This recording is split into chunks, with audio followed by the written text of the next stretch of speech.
자, 오늘은 양반전에 대해서 내용 정리 한번 해보도록 합시다. 자, 양반전의 갈래는 고전 소설이에요. 그래서 이제 예전에 만들어진 소설이고요.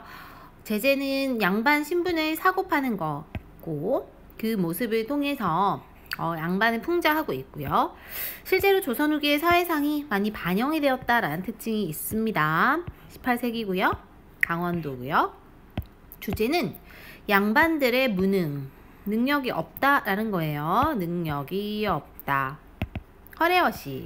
허례허식은 뭔가 예절이나 이런 거를 굉장히 가짜 예절 따지고 이러는 거. 탐욕, 욕심이죠. 이런 걸 비꼬고 있다라는 겁니다. 그래서 이제 우리가 이런 것들을 살펴보기 전에 소단원의 핵심 포인트는 양반의 모습이 현실 문제를 해결하지 못해 굉장히 무능력하고 돈도 못 벌고 글만 읽고 있고, 자신의 체면을 중요하게 여기며 허례허식에 얽매여 있고, 부당한 특권을 누린다, 백성들에게 행포를 부린다, 이러한 이제 모습이 있고요. 이런 모습을 통해 작가는 이런 걸 바라보면서 부정적이고 비판적인 태도로 보고 있습니다. 그런 걸 풍자를 사용해서 잘 이제 비꼬고 있죠. 자, 가보자. 첫 번째 문단. 중요한 포인트는 양반의 처지와 아내의 역할이고 시험에 여기서 잘 나옵니다. 볼게요. 양반이란 사족이 뭐라 나와있어요? 선비나 무인의 집안 또는 그 자손. 선비사자예요. 선비사자에 가족할 때 족자거든. 그러니까 선비 집안이란 뜻이다. 그걸 높여서 부른다. 정선군, 강원도에 있는 마을이에요. 어떤 양반이 살았다. 양반은 어질고 책 읽기 어질다는 뭐 성격이 뭔가 이렇게 좀 부드럽고 온화하고 이런 걸 말해요. 참을성 있고.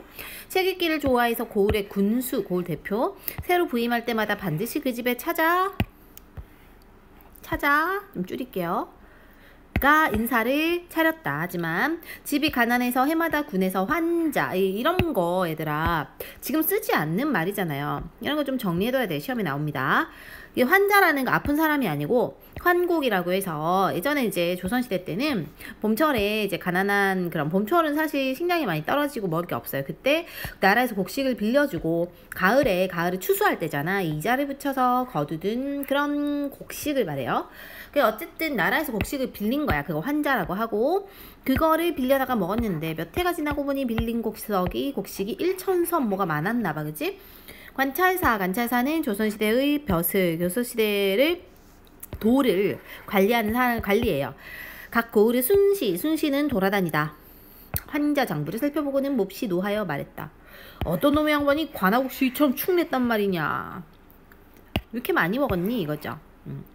관찰사는 양반을 옥에 가두도록 명했다. 군수는 양반이 가난해서 빌린 곡식을 갚을 길이 없는 형편임을 딱히 여겨 차마 가두질 못했지만, 봐봐, 어떤 상황이에요? 관찰사는 그 마을을 잘 모르는 느낌이죠. 그냥 그 도에 파견직 느낌이잖아, 관리, 그지? 근데 군수는 그 마을의 군의 대표니까 어쨌든 그 양반이라는 사람이 진짜 그 부자 양반이 아니라는 걸 알고 있는 거야. 그래서 차마 가두지 못했대요. 그렇다고 해서 빨리 뾰족한 방법을 찾을 수도 없었다. 양반은 밤낮으로 울기만 할 뿐 아무런 대책이 여기서 줄쳐져 있죠. 이게 중요합니다. 이 모습을 통해서 비꼬고 있잖아요. 어떻게? 울기만 하잖아요. 뭘 해야 되는데 돈을 벌거나 뭐 자기가 나서서 뭘 해명을 하거나, 그치? 이런 거를 우리가 무능함, 왜 풍자한 부분이라 하고, 이걸 우리가 한자성어로 속수무책이라 해요. 써놓자. 속수무책. 아무런 대책이 없다라는 뜻이지. 그러자 양반의 아내가 나무랐다 혼냈어요. 평생 당신은 책 읽기를 좋아하더니만 환자 갚는 데는 아무 소용도 없구려. 쯧쯧. 양반은 한 푼어치도 안 되는구려. 이러면서 뭐하고 있어? 혼내고 있죠. 그래서 여기서 여기까지를 빨간색으로 체크해놓고, 이 아내의 말에 대해서, 아내가 하는 말이 곧 작가가 하고 싶은 말이에요. 그걸 작가 의식을 대변했다라고 하는데, 양반의 굉장히 무능력함과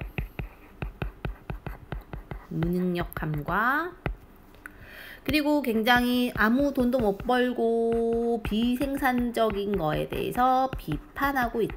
되었다라고 정리하면 되겠습니다. 자, 첫 번째 핵심 포인트에서는 양반의 처지와 모습이에요. 빌린 곡식을 갚지도 못해서 같이 위기에 처해 있고 빚을 갚을 방법도 찾지 않고 울기만 하고 있어요. 무능하고 무능력하고 경제적으로 몰락한 일부 양반 계층이 있었어요. 조선 후기에는. 그러니까 조선 후기는 신분제도가 약간 동요가 일어나서 원래 양반 떵떵거리고 살아야 되는데 가난한 일반 사람들보다 더 가난한 사람도 생기고 막 그랬거든. 다음에 아내의 역할은 이 말을 통해서 양반의 무능함과 비생산성을 비판하는 작가의식을 대변했다. 이거 중요합니다. 작가의식을 대변했다라고 정리할 수 있습니다. 자, 앞에 문제 잠깐 풀고 넘어오세요. 1, 2, 3번 먼저 푸세요.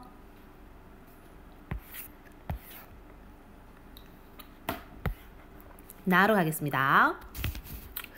자, 그래서 이제 그 마을의 부자는 뭐 돈 많은 부자겠지 뭐, 그치? 근데 이제 부자는 원래 조선시대에서는 부자가 뭐 원래 조선 종교에는 양반들이었는데 조선 후기에는 경제력이 성장한 새로운 계층이 생겼거든요. 이 새로운 계층에는 원래 양반이 아니었던 농민이라든지 상민이라든지 이런 사람들이 부자가 되기도 했어. 그래서 이 부자가 가족과 상의하여 이렇게 말했다. 양반은 가난하다 할지라도 늘 존귀하지만, 존귀하다는 게 뭐예요? 존재가 굉장히 귀하다 이런 거잖아, 그지? 존경받고 귀한다. 나는 부자라도 항상 비천해서 신분이 낮은 거야. 감히 말도 탈 수 없고, 양반이 보면 몸을 움츠리고 숨을 죽인 채 설설 기어가 바닥에 엎드려 절해야 하고, 코가 땅에 닿도록 엎어져 무릎으로 기어야 해. 이게 뭐야? 이런 게 뭔데? 실제로 조선시대의 그런 신분 제도가 이렇게 남아있는 모습이죠. 나는 항상 이런 수모를 겪으며 살아왔대. 어머, 마음이 아프네요. 이렇게 하고 이렇게 해서, 그래서 이제 이 말을 한 이유가 나와요. 지금 양반 한 놈이 가난해서 환자를 갚지 못하다가 큰 곤욕을 치르게 생겼으니 필시 양반 신분을 유지하지 못할 듯 싶어 내가 장차 그 양반 신분을 사서 가졌으면 해. 사고 싶은 이유가 여기 있는 거야. 그죠? 왜 사고 싶은데? 신분제도가 아직도 저런 모양이라 자기가 대접 못 받는다는 거야. 그죠? 그래서 이런 걸 통해서 우리가 두 가지를 알 수 있죠. 첫 번째는 이러한 모습, 아직 유지되고 있는 사회상, 어떤 사회상? 신분제도가 어쨌든 아직도 유지되고 있는 모습을 보이고요. 두 번째는 여기를 통해서 양반 신분을 산다라는 통해서 신분이라는 자체를 조선 후기에는 매매, 사고 파는 게 가능했구나 라는 걸 알 수 있습니다. 됐지? 그래서 마침내 양반집을 찾아가 환자를 대신 갚아주겠다 하니 양반은 몹시 기뻐하며 승낙하였어. 그러나 부자는 그 자리에서 관하로 환자를 보냈다. 그러니까 이제 바로 갚아준 거예요. 그죠? 자, 핵심표 2. 부자가 양반 신분을 사려낸 까닭은 아무리 얘네는 가난해도 그래도 존경을 받지만 평민들은 돈이 많아도 그래도 수모를 당하고 이제 곤욕을 좀 창피함을 당하니까 다 돈 많으니까 신분 상승하고 싶다 이거지. 그래서 당시 사회상은 부자가 돈으로 양반 신분을 사려 하고 있고요. 그래서 얘네는 경제력을 바탕으로 한 새로운 신분이 생겼다는 걸 알 수 있고 아직도 차별받고 있다는 걸 알 수 있고 매매하고 있다는 걸 알 수 있습니다. 됐죠? 그래서 이것까지는 얘들아 4, 5, 6번 풀 수 있습니다. 한번 풀어보시고요. 다음에 다. 그래서 이제 군수가 아까 군수 누군지 기억나지? 이제 양반을 아는 딱하게 여겼잖아요. 놀랍기도 하고 의아하기도 했대요. 왜 놀라웠을까? 왜? 양반이 갑자기 다 갚았잖아. 양반이 그 곡식, 환곡, 환자를 그냥 다 갚아버린 거. 시 몹시 놀랍기도 하고 의아하기도 해서 양반의 집을 찾아가 위로하는 한편 환자를 갚은 사정 궁금하니까 물어봤어요. 양반은 벙거지를 쓰고 잠방이를 잡아봐. 잘 봐봐요. 벙거지와 잠방이, 소인 이런 게 모두 다 일반 평민들이, 자, 벙거지도 지금 조선시대 양반은 궁중 또는 양반의 하인이 쓰는 털로 만든 모자라 그러죠. 잠방이도 헛바지인데 무릎까지 내려들어 짧게 만든, 그리고 소인도 높은 사람에게 자기가 낮은 사람인 자기를 가리키는, 이거 다 지금 신분이 낮은 사람이 하는 말이잖아. 그치? 그렇게 칭하며 감히 고개를 들어 올려다보지도 못했어. 왜 그랬는데? 왜요? 팔았잖아. 그러죠. 양반 신분을 매매한 후에 태도가 바뀌었어. 왜냐면 자기 이제 평민 됐으니까. 그래서 깜짝 놀라 양반은 부축해 일으키며 말했다. 귀하께서 왜 이리 스스로를 욕되이 낮추십니까? 양반은 더욱 두려워하며 머리를 조아리고 엎드려 말했다. 황송하옵니다. 소인이 감히 스스로를 욕되이 하는 것이 아니옵니다. 소인은 이미 양반을 팔아 환자를 갚았사오니 이제는 마을의 부자가 바로 양반이옵니다. 부자놈이 양반이 됐다 이 말을 하는 거지. 소인이 어찌 감히 옛날 층을 함부로 쓰면서 자신을 높일 수 있겠습니까? 하면서 팔았다는 얘기를 하고 있어요. 자, 앞에 문제 풀고 넘어오십시오. 뒤로 갈게요. 풀고 넘어오세요. 자, 그래서 이제 그 다음에 군자답구나 여기 있죠? 여기도 시험에 잘 나옵니다. 보세요. 여기는 누가 하는 거냐면 누가 말하는 거냐면 군수가 하는 말이야. 군수. 잠깐만. 왜 이러죠?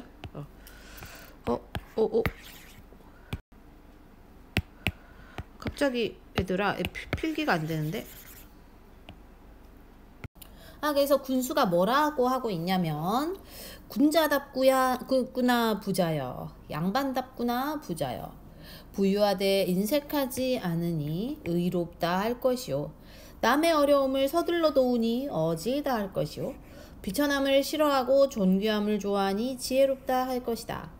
이 사람이야말로 진짜 양반이구나. 자, 이게 약간 비꼬는 느낌이 들어야 되는데 들어요? 봐봐.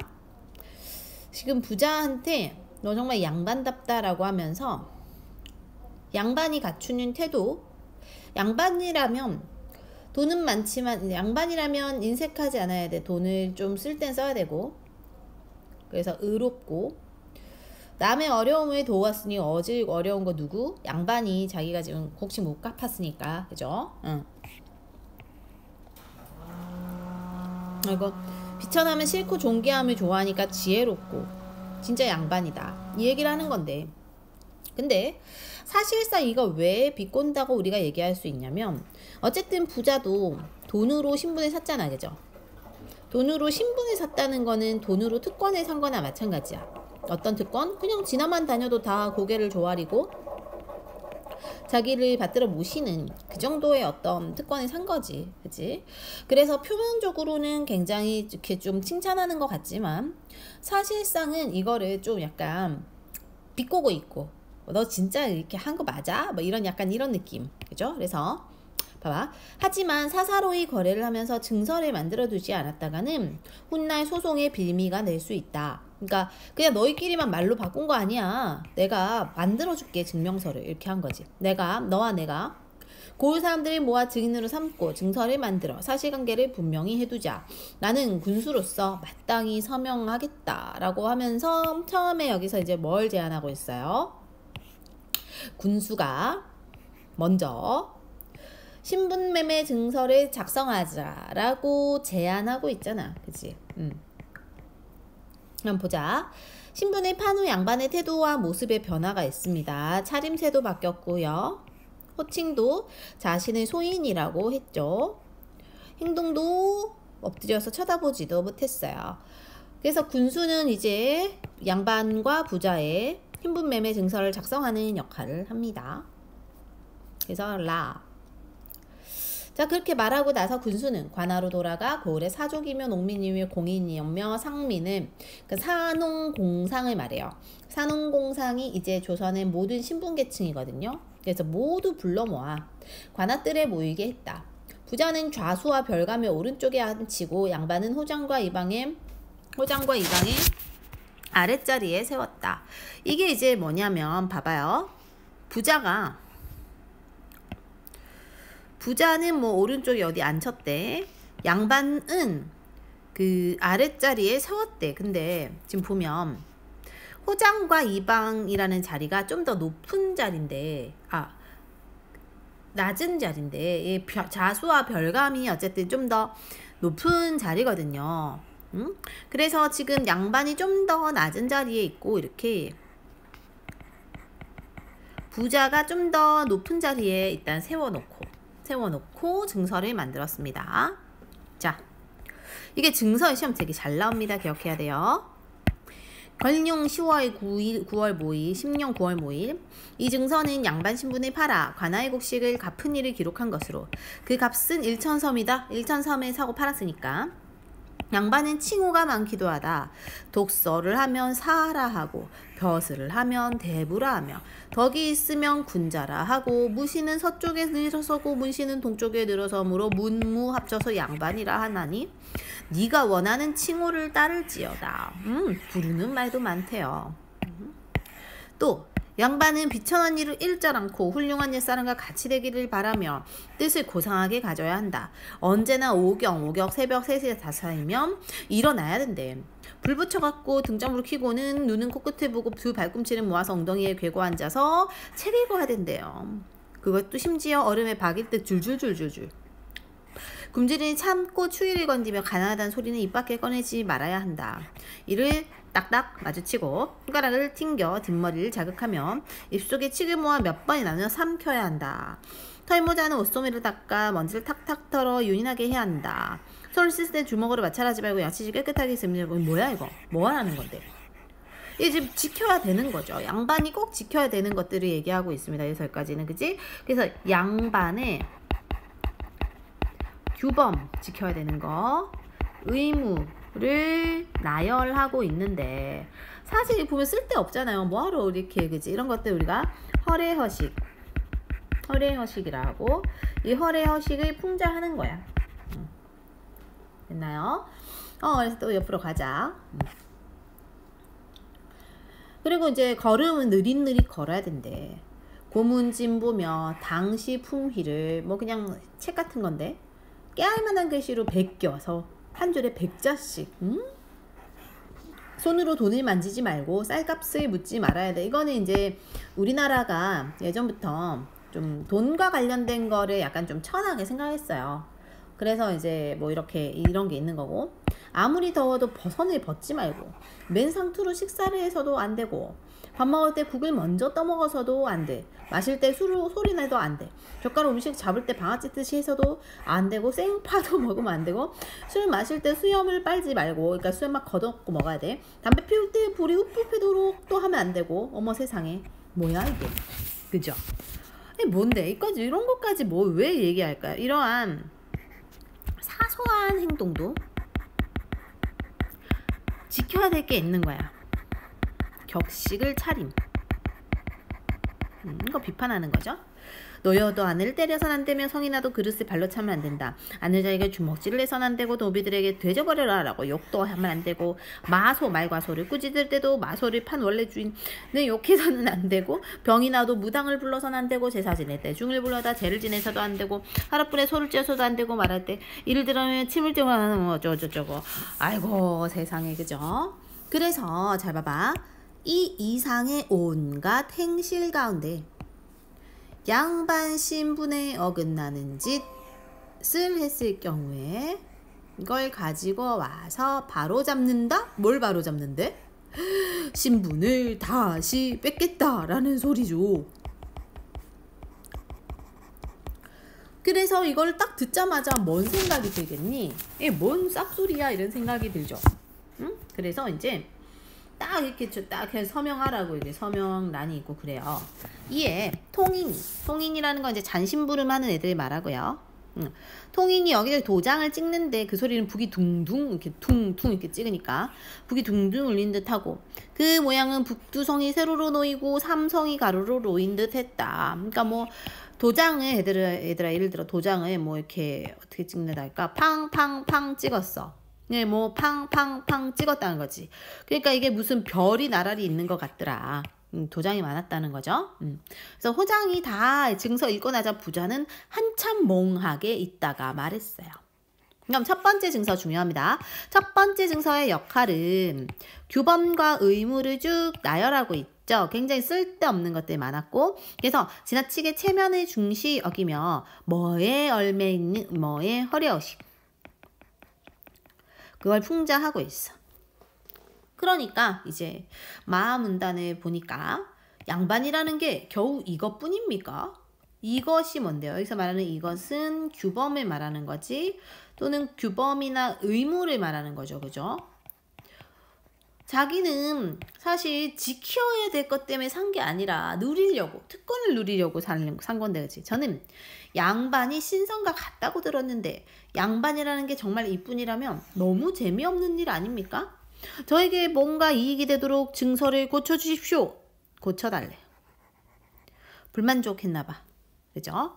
그러니까 이건 자신이 특권이나 이익을 갖겠다, 그걸 위해서 산 거다, 이걸 드러내고 있잖아. 그치?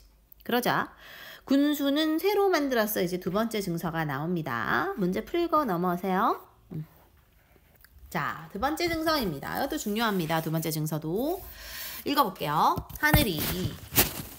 하늘이 백성을 산농공상, 아까 말했지, 선비, 농부, 공인, 상인, 네 가지 백성이 있는 바, 그 네 가운데 가장 귀한 것이 선비인데 이를 일러 양반이라 하나니 그 이로움이 막대하다. 이제 이로움 얘기를 할 건가 봐. 그죠? 자, 양반은 농사도 짓지 않고 장사도 하지 않지만 글 공부 대충 해서 크게 되면 문과급제요, 작게 되더라도 진사급제다. 문과 홍패가 이제 합격 증서 2척이면은 한 60cm 되겠네요. 불가하지만 그 안에 온갖 물건이 구비되어 있으니 이것이 곧 돈자루다. 어머, 봐봐. 이게 무슨 뜻이냐? 문과에 합격했다는 증서만 있으면 사실 그거는 겉보기에는 별거 없는 건데 그 안에 온갖 물건이 있으니 이게 곧 돈자루다. 그러니까 저것만 있으면 뭐 할 수 있다? 저것만 있으면 부당한 이익을 누릴 수 있다. 자, 그 다음에 30살에 진사되어 처음 벼슬길에 나설지라도, 그러니까 아주 나이가 어리다는 뜻이고요. 그럼에도 불구하고 이름난 음관이 될 수 있어. 음관이라는 거는 과거를 거치지 않고 자신의 아빠, 할아버지 뭐 등등에 의해서 맡은 벼슬아치를 말합니다. 그러니까 이게 뭔데? 자기는 아직 진사라는 거는 사실은 좀 더 높은 데 가기는 좀 힘든 곳이거든. 그래도 유명한 음관이 될 수 있다는 거는 뭐야? 권력이 뭐 되고 있다? 세습되고 있다. 아빠빨, 엄마빨, 아니 아빠빨, 할아버지빨 받는다는 거죠. 그리고 일산이라는 건 큰 양산을 말합니다. 바람에 귀가 휘어지고 설렁줄은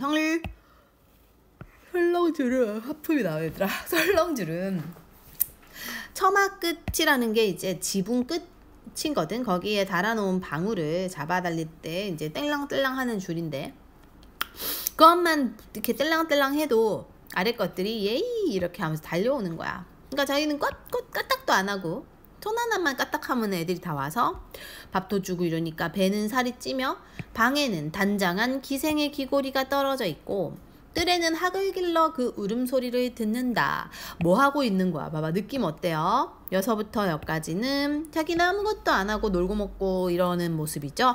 이런 걸 무위도식이라 그래. 그리고 노는 것만 좋아하는 거, 향락에 빠졌다라고 해. 이러한 삶을 비판하고 있어. 그죠? 곤궁한사는 이제 가난한 선비. 시골에 살아도 제멋대로 행포를 부릴 수 있다. 이웃집 소를 뺏어다가 제 논을 먼저 갈고 권력을 맘대로 쓰는 거야. 백성을 끌어다가 제밭 김을 매게 한대. 누가 감히 대들 쏘냐. 코에다가 잿물을 들이붓고, 잿물 양잿물이라고 해서 이제 재를 우려낸 물이고요. 머리끄덩이를 돌리며 기민머리를 뽑은데 뭐 괴롭힌다는 거잖아. 그래도 아무도 원망을 안 한다. 어머 세상에, 이건 또 뭔데? 여기서까지는 횡포에 대한 거죠. 이렇게는 양반이 권력을 이용해서 횡포를 부린다. 이렇게까지 두 번째 매매 증서를 딱 썼어요. 그래서 두 번째 매매 증서의 내용은 양반이 누릴 수 있는 특권에 대해서 얘기하고 있어. 앞에 거는 허례허식에 대한 얘기였고 두 번째 거는 특권에 대한 얘긴데, 그러한 어떤 횡포와 부도덕한 모습을 통해서 양반의 모습을 풍자하고 비판하고 있어. 그치? 자, 그랬더니 마지막 증서를 작성하는 중간에 부자가 혀를 내두르며 말했다. 그만두세요. 그만둬. 맹랑하기도 합니다. 맹랑하다, 허망하다, 이게 뭐야? 이거 별거 없구나. 이런. 나를 장차 도둑놈으로 만들 셈입니까? 이거 되게 중요하고 서술형에 자주자주 나오는 문장입니다. 나를 장차 도둑놈으로, 도둑놈 새 음절로 쓰시오라고도 잘 나오고, 삼어절, 나를 장차 나를 도둑놈으로 만들 셈, 한, 둘, 셋, 넷, 다섯, 여섯, 6어절 이런 것도 잘 나와요. 아무튼 도둑놈이라는 건 지금 양반을 비판하는 말이잖아. 그죠? 그래서 이 작가의 부정적 인식이 담겨 있어요.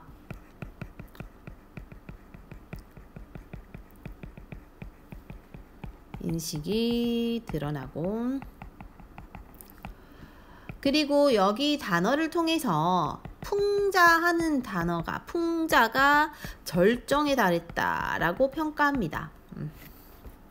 그래서 그 뒤로 절대로 양반이 되겠다는 말을 안 했대요. 포기했네요. 양반이 되는 거를. 그럼 포기한 까닭은 너무 부당한 특권으로 맘대로 사니까. 그치? 이 글의 주제의식은 양반의 무능함, 허례허식이 비판하는 것이며 양반의 행포와 부도덕성에 대해서 비판을 하고 있습니다. 도둑놈이란 말의 의미는 부도덕한 양반에 대한 풍자를 하고 있고 비판의식을 단적으로 드러내고 있습니다. 시험에 되게 잘 나온다고 했습니다. 문제 한번 풀어보시고요. 그래서 결론, 양반전은요. 양반전. 갈래는 고전소설. 그 다음에 시간적 배경은 앞에서 했듯이 조선 후기의 강원도였고, 주제는 양반의 무능과 허례허식, 탐욕에 대한 풍자, 이런 단어들 꼭 기억해야 합니다. 제재라는 건 많이 쓰이는 소재고 이건 양반 신분을 사고 파는 거지. 양반 신분의 매매.